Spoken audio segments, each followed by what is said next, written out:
Olá, turma! Hoje vamos abordar um dos pilares da resposta imunológica, que é o sistema complemento.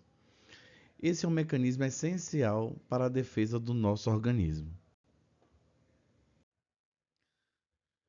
O sistema complemento, turma, ele é formado por mais de 30 proteínas plasmáticas, então a maioria das quais são produzidas aí pelo fígado.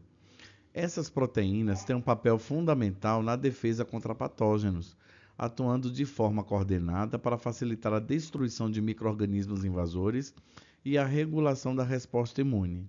Bom, na ausência de infecções, essas proteínas circulam no sangue de maneira inativa. Isso significa que elas estão disponíveis, mas não exercem aqui nenhuma função até que um estímulo adequado aqui as ative. Esse mecanismo de regulação evita que o sistema complemento cause aí danos aos tecidos saudáveis do próprio organismo. Bom, porém aqui, turma, na presença de patógenos, ocorre um processo chamado ativação do sistema complemento, que segue aqui um modelo de clivagem sequencial. Esse conceito é essencial para entendermos aqui a sua ação. Bom, o que acontece, de fato, é que quando um componente do complemento é ativado, ele sofre uma clivagem proteolítica, ou seja, é quebrado em fragmentos menores que, por sua vez, aqui ativam o próximo componente da cascata. Esse processo gera uma amplificação exponencial da resposta imune, tornando aqui muito mais eficaz. Então, a ativação do complemento ele pode ocorrer em três principais vias que veremos mais adiante, que é a via clássica, a via alternativa e a via da lectina. Bom, falamos que o sistema complemento ele é composto por um conjunto de proteínas plasmáticas que circulam na forma inativa, né? E que, quando ativadas, participam de uma cascata de reações bioquímicas com o objetivo de eliminar patógenos, modulando aqui a resposta imune. Bom, para entender, né, esse funcionamento desse sistema, é importante destacar, turma, que ele opera em meio às reações sequenciais de clivagens proteicas. E o que isso significa de fato? Significa que quando um componente do complemento é ativado, ele sofre uma clivagem enzimática que resulta na ativação do próximo componente da cascata, criando um efeito em cadeia. Então, essa ativação sequencial permite que a resposta imune ela seja rápida e amplificada em diversas etapas. As proteínas do complemento, antes da ativação, são chamadas de precursoras inativas ou zimógenos, né, na bioquímica. Isso quer dizer que elas estão presentes no plasma sanguíneo, mas não exercem sua função até que um estímulo apropriado ocorra.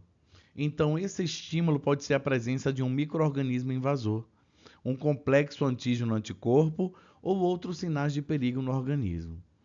Quando o sistema complemento ele é ativado, esses precursores sofrem clivagens e são convertidos em proteases ativas. Essas proteases têm a função de clivar outras proteínas do complemento, iniciando então aí uma reação em cascata. Bom, um aspecto aqui essencial dessa cascata de ativação é que ela não ocorre de maneira linear e limitada. Pelo contrário, cada proteína ativada pode clivar múltiplas moléculas da próxima proteína na cascata, o que gera aqui uma amplificação exponencial da resposta. Isso significa que um pequeno estímulo inicial pode levar à ativação de uma grande quantidade de proteínas do complemento, tornando aqui o sistema altamente eficiente na defesa do organismo. Então, essa ativação do complemento pode resultar em diferentes efeitos biológicos, conforme aqui ilustrado na imagem aqui à direita superior, não é? Bom, pode ocasionar aqui a lise celular, a opsonização e a ativação de uma resposta inflamatória. Bom, como o diagrama aqui ilustra claramente, turma, né, as vias, tá? Vamos ver detalhadamente aqui para vocês. Olha só. Existem três caminhos principais, ou vias principais, que podem iniciar a cascata do complemento. Temos aqui a via clássica, que geralmente é ativada pela ligação de anticorpos, especificamente aqui IgG ou IgM, né? Antígenos aqui de superfície de um patógeno. Temos aqui a via da lectina, né? Que é ativada quando uma proteína chamada lectina ligadora de manose, que é chamada de MBL, outras ficolinas se ligam a certos açúcares como manose, presentes aqui na superfície de micro-organismos. E temos a via alternativa, que é a via que pode ser ativada espontaneamente em superfícies microbianas ou por certas estruturas do patógeno, funcionando aqui como uma linha de defesa mais imediata, pois não depende aqui de anticorpos ou reconhecimento específico de açúcares, como as outras duas que falamos anteriormente. Bom, turma, a via clássica começa com a ligação de anticorpos a antígeno na superfície de um micróbio. O complexo proteico C1 do sistema complemento, ele reconhece e se liga a esses complexos antígeno-anticorpo. Essa ligação ativa o C1. O C1 ativado funciona como uma enzima que cliva as próximas proteínas da cascata, C4 e C2, gerando fragmentos menores, C4 e C2b, e maiores, como C4b e C2a. Bom, os fragmentos maiores, como C4b e C2a, eles se unem na superfície do micróbio, formando um novo complexo enzimático chamado C3-convertase. A função da C3-convertase é clivar a proteína C3, que é central aqui no sistema complemento nos fragmentos C3a e C3b. A via clássica é acionada, turma, principalmente quando anticorpos, especificamente aqui das classes IgM e IgG, reconhecem e se ligam aos antígenos. Esses antígenos geralmente estão localizados na superfície dos patógenos, como aí bactérias, fungos, vírus ou em células infectadas. Ela também pode ser ativada por complexos imunes, que são aqui aglomerados de antígenos e anticorpos circulando no sangue ou depositados em tecidos. Isso significa que a via clássica geralmente entra em ação depois que o sistema imune adaptativo já reconhecer um invasor e produziu aqui anticorpos específicos contra ele. A via clássica ela não costuma ser a primeira linha de defesa imediata contra um patógeno novo, mas sim um mecanismo potente ativado pela resposta de anticorpos. Então, essa via clássica ela existe para servir como um braço aqui efetor poderoso da resposta imune mediada aqui por anticorpos. Então, a sua função principal é traduzir o reconhecimento do patógeno pelo anticorpo em mecanismos aqui de destruição e eliminação. Isso acontece principalmente, turma, através aqui das consequências de clivagem da proteína C3, gerando C3A e C3b, como vimos aqui no slide. Então, o fragmento C3b se liga aqui firmemente às superfícies do patógeno. Isso funciona como uma etiqueta, né? Um sinalizador, opcionando aqui, né? No caso, a bactéria, por exemplo, que torna aí esse patógeno muito mais visível e apetitoso para células fagocitárias, como macrófagos e neutrófilos, né? Que possuem aí receptores para o C3b. Bom, isso aumenta, turma, drasticamente a eficiência da fagocitose e destruição aqui dessas bactérias. O C3b ele também é essencial para formar a próxima enzima da cascata, que é a C5-convertase. Então, essa, por sua vez, inicia aqui a formação do complexo de ataque à membrana, que se chama MAC, né? Uma estrutura que se insere na membrana de certos patógenos, especialmente aqui bactérias gram-negativas, formando poros, levando aqui a lise, que é a ruptura e morte celular. E eu também tenho uma resposta inflamatória nesse processo. Os fragmentos menores liberados, como C3A e C4A, também gerados nessa via, são chamados, né, aí de moléculas que vão induzir a inflamação. Então, elas atuam como sinais de alarme químico, atraindo aqui mais células de defesa, como neutrófilos, aqui para o local da infecção, num processo chamado de quimiotaxia.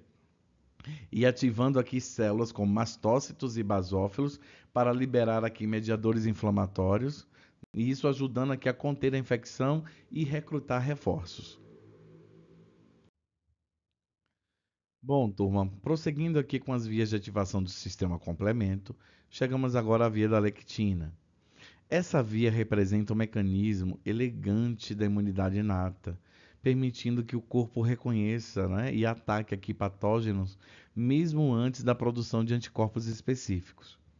O ponto de partida dessa via, como descrito aqui nos dois primeiros blocos do texto, é a lectina ligadora de mannose, ou MBL.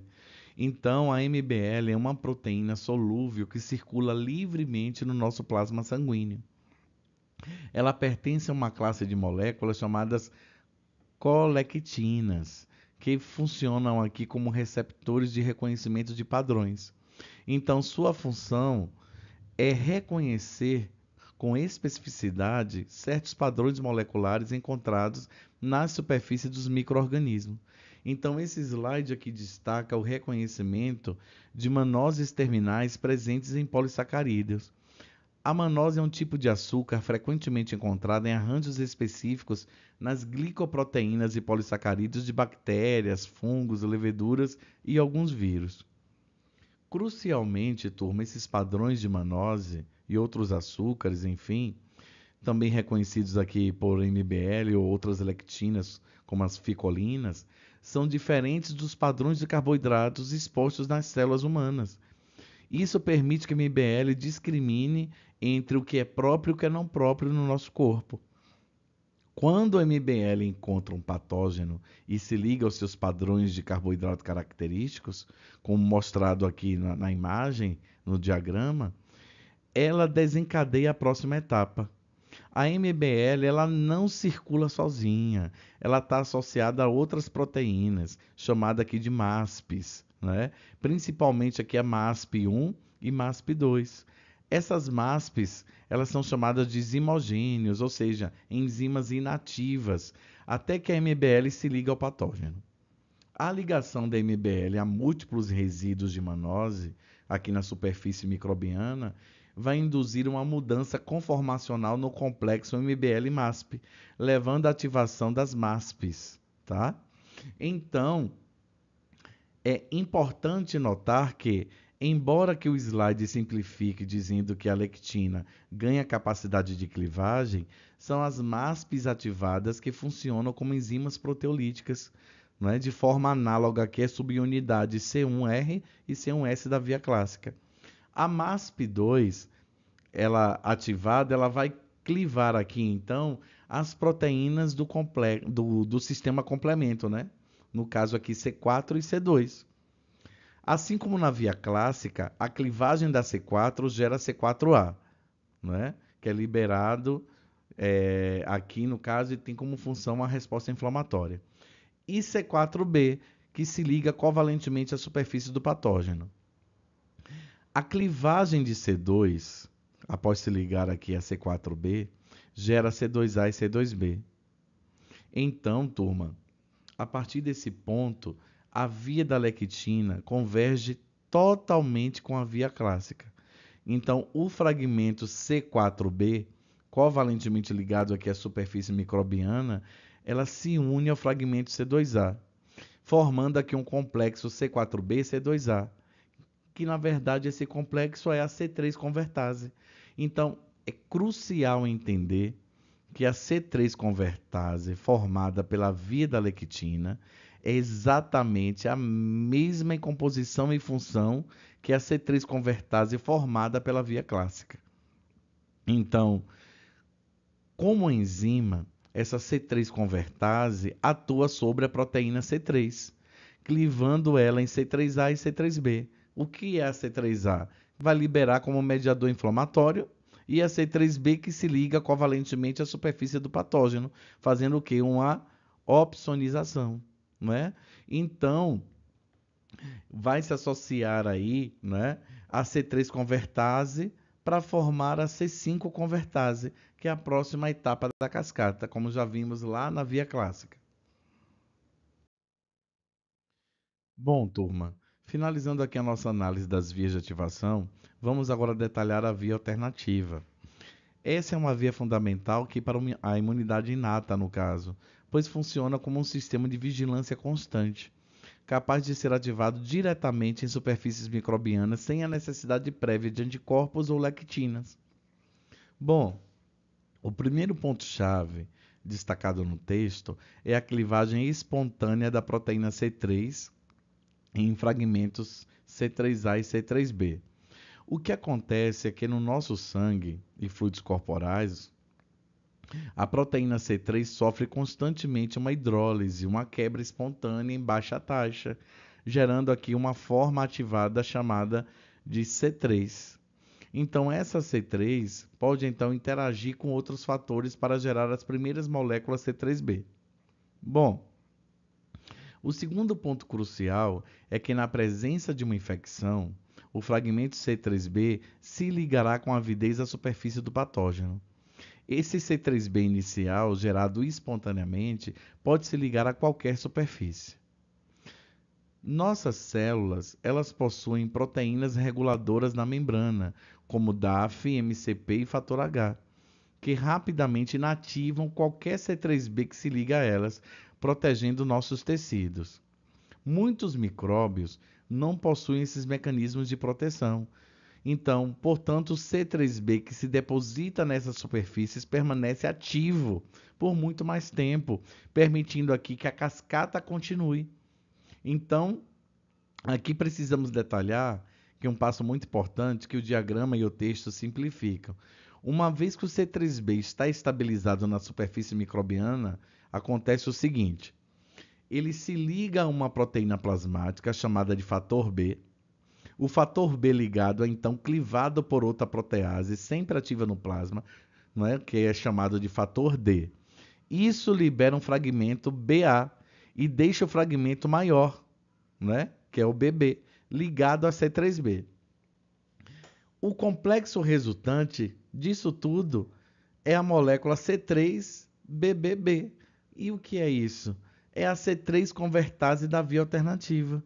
Então, essa enzima tem a mesma função da C3 convertase das outras vias, que é clivar mais C3 e, como resultado, temos C3A e C3B. Essa C3 convertase aqui dessa via alternativa, ela é instável, mas pode ser estabilizada por outra proteína, não é? Chamada como um fator P, que aumenta sua meia-vida e eficiência. Então, como a C3 aqui convertase cliva muitas moléculas de C3 e o C3b resultante pode formar novas C3 convertases, cria-se aqui um ciclo de amplificação muito poderoso, depositando aqui rapidamente milhares de moléculas de C3b na superfície do patógeno. Então, o último ponto aqui desse slide diz que fatores proteicos solúveis se associarão ao C3b e o complexo será chamado de C5 convertase. Isso é uma grande simplificação, mas vou trazer aqui para vocês. Na verdade, a C5 convertase aqui da via alternativa, ele se forma quando uma molécula de C3b gerada pela C3 convertase no passo anterior se liga à própria C3 convertase. Então, o complexo resultante é a C5 convertase. É esse complexo maior que muda a especificidade da enzima, permitindo que ela clive a proteína C5, dando início à formação do complexo de ataque à membrana chamada de MAC. Bom, turma, aqui nós temos o diagrama das três vias. Vimos que na via clássica, né, anticorpos se ligam a antígenos na superfície ao micróbio. Então, o complexo C1 se liga aos anticorpos, C1 cliva C4 em C4A e C4B, C1 também cliva C2 em C2A e C2B. Então, cria-se aqui, não é, a C3 convertase. Então, a C3 convertase cliva C3 em C3A e C3B, C3A papel na inflamação, C3B no processo de opsonização e formação do MAC. Isso ocorre em infecções já conhecidas em resposta secundária, que depende de anticorpos. Já na via alternativa, é, é a resposta inata, a resposta mais rápida e genérica, né? Então eu tenho aqui a C3 no sangue se quebra sozinha em C3b. Se C3b gruda em micróbios, forma um complexo com fator B. O fator D cliva fator B, né? Então forma-se aqui um complexo da C3 convertase também. Então nós já sabemos que essa enzima gera mais C3b, criando um ciclo aqui positivo, com resposta aqui formando a C5 convertase, levando a inflamação, opsonização e a lise. Também, né? E quando ocorre essa via alternativa? Em qualquer infecção, especialmente aqui por bactérias gram negativas.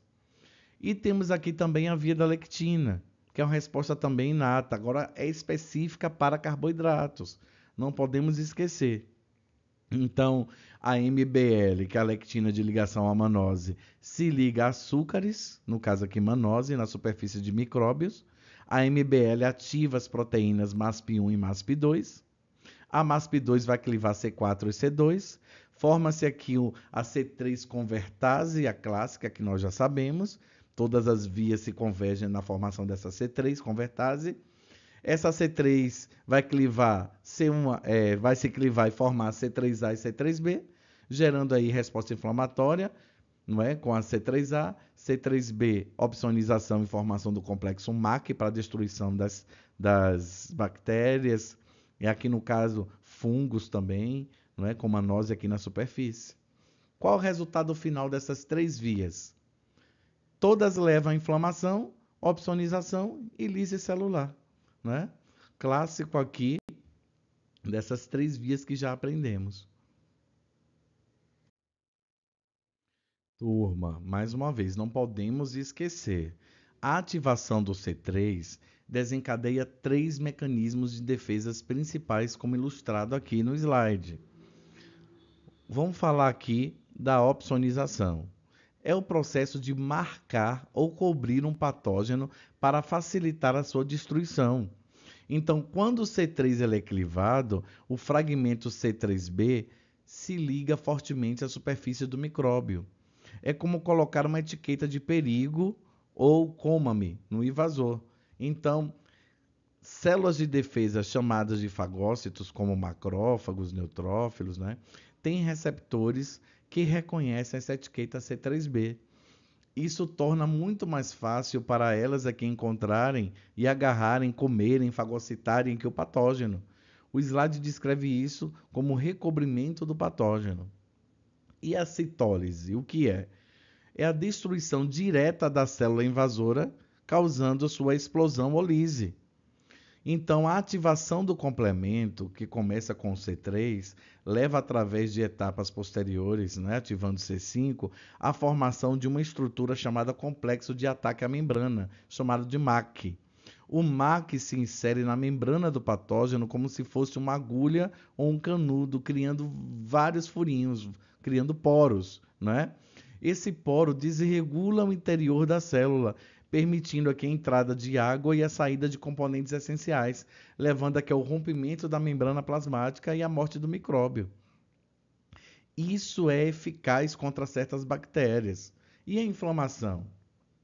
O processo inflamatório é uma resposta de defesa local que envolve aqui vermelhidão, inchaço, calor, dor, destinada a eliminar a causa da lesão e iniciar o reparo. Então, durante a ativação do complemento, pequenos fragmentos como C3A e também C5A, não é, são liberados e essas moléculas funcionam como sinais químicos de alarme. Então, elas atraem mais células de defesa para o local da infecção, não é? Chamando reforços aqui no caso, aumentando o fluxo sanguíneo, a permeabilidade dos vasos locais e ativam aqui outras células inflamatórias. Basicamente, elas potencializam a inflamação, ajudando aqui a orquestrar a resposta de defesa no tecido. O processo que o slide está mostrando, turma, é a citólise osmótica mediada pelo complexo de ataque à membrana, chamada de MAC. É a destruição de patógenos, através aqui de formação de poros em sua membrana pelo sistema complemento. Então, como é que ocorre? Já vimos. Aqui é um resumo para vocês adquirirem aqui um reforço nesse conhecimento. A proteína C3b vai se ligar à superfície da bactéria através daqui de uma ligação, né? De uma ligação covalente. Essa C3b, ela só se fixa em superfícies estranhas. Então, essa C3b se combina com a C3 convertase para formar a C5 convertase. Essa enzima vai clivar C5 em C5A e C5B. A C5A é responsável pela quimiotaxia e inflamação. A C5B é o início da formação do MAC. O C5b recruta C6 e C7, formando aqui o complexo hidrofóbico que se insere na membrana aqui da bactéria. C8 se liga ao complexo e estabiliza a inserção. Então, múltiplas moléculas de C9 polimerizam ao seu redor, formando poro de 10 nanômetros de diâmetro. Então, imagine o MAC como um canudo molecular que perfura a bactéria, não é? Então, o poro da MAC permite a entrada descontrolada de água e saída de íons. Então, a bactéria incha, né, até que sua membrana se rompe. Então, a perda de gradientes eletroquímicos aqui da célula bacteriana, não é? Bom, qual o resultado? Morte rápida do patógeno. Bom, turma, esse slide aqui mostra o processo de opsonização dependente da C3b e fagocitose. As vias do complemento, tanto a clássica, alternativa ou da lectina, clivam C3 em C3A e C3b, já vimos isso. A C3b se liga covalentemente à superfície do patógeno. Então, múltiplas moléculas de C3b cobrem o microorganismo, tá? A C4b ela também pode atuar no processo de opsonização. O C3b age como cola biológica que gruda etiquetas aqui, ó, no invasor. Então, fagócitos como macrófago, neutrófilo, não é? Eles vão expressar CR1, que é receptor principal, para C3b e C4b. E também expressam CR3 e CR4, que reconhecem fragmentos aqui desse processo. A ligação do C3b-CR1 desencadeia rearranjos no citoesqueleto do fagócito. Então, o fagócito emite pseudópodes que envolvem o microorganismo que está opsonizado. Então, forma-se aqui um fagossomo, não é? Temos aqui a fusão com lisossomos, não é? Que é o fagolisossomo, que é um mecanismo aqui letal. Então, como é esse processo? Espécies reativas de oxigênio e enzimas digestivas destroem aí a célula que está sendo fagocitada. Bom, turma, esse sistema é muito eficiente, não é? No processo aqui de destruição, né, da nível fagocitária. Já nesse slide aqui, eu tenho uma resposta inflamatória mediada pelo complemento, que é a ação da C3A e C5A. Qual o nome desse fenômeno? Quimiotaxia e ativação leucocitária por essas moléculas, por essas proteínas. Então, tanto as vias clássicas, alternativa ou lectina, de novo, elas clivam C3 em C3A e C3b. Clivam C5 em C5A e C5b. A clivagem do C5 requer C3b, não esqueçam disso. A C3b, de novo, liga-se ao patógeno, não é? Então, C3A e C5A são pequenos peptídeos, pequenas proteínas aí solúveis que se difundem aí pelo tecido. Então, recrutamento de leucócitos, né? A ação aí dessas moléculas, dessas proteínas, o processo aí de quimiotaxia. C5A é o mais potente quimioatraente para neutrófilo, monócito, que se diferencia em macrófago, e eosinófilo. Já o C3A tem efeito moderado, principalmente em mastócito e basófilos. Ligação aqui a receptores específicos, né? Desencadeia o que no caso aqui? Também processos o que? Fagocitários, Então, eu tenho uma produção de espécies reativas de oxigênio, eu tenho liberação também de grânulos, as enzimas digestivas, né, aí pelas células dos leucócitos, principalmente aí, né, os eosinófilos, tá? E o que é que vai desencadear nesse processo todo também? Resposta inflamatória, vasodilatação, permeabilidade vascular, dor, né? Vasodilatação é gerada por quais células? Pela via histamina de mastócitos, né? Vermelhidão e calor. Permeabilidade vascular, que é o edema, inchaço. Então, vou ter dor, que é a estimulação das terminações nervosas aqui. Então, C5A age como um apito de emergência, que atrai e ativa aqui os bombeiros, que são os leucócitos, para o local da infecção. Bom, turma, finalizamos aqui essa aula de sistema complemento. Espero que tenham agora compreendido os fenômenos, como funcionam as vias, enfim. Então, até a próxima aula.